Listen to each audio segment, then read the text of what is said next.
İslamda qeyd edim, məsələn, mən Peyğəmbərin bir məşhur hədisi vardır.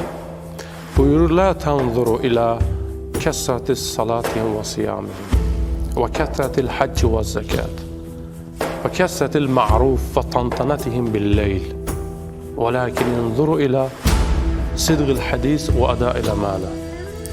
Müsəlmanların, möminlərin çox namaz qılmağına, oruç tutmağına, həccə getməyinə, zəkat verməklərinə, infaq etmələrinə, yaxşı iş görmələrinə, hətta gecə namazlarına, təntənəli gecə namazlarına baxmayın. Yəni, onunla ölçməyin. Meyar bu deyil. Bunlar dəyər deyil. Bunlar dəyərdir, meyar deyil. Bunlar dəyərdir. Əgər İslam təkcə din-daxili dəyərləri meyar götürsəydi, onda biz deyərdik, İslam ümumbəşəri deyil. Ona görə ümumbəşəridir ki,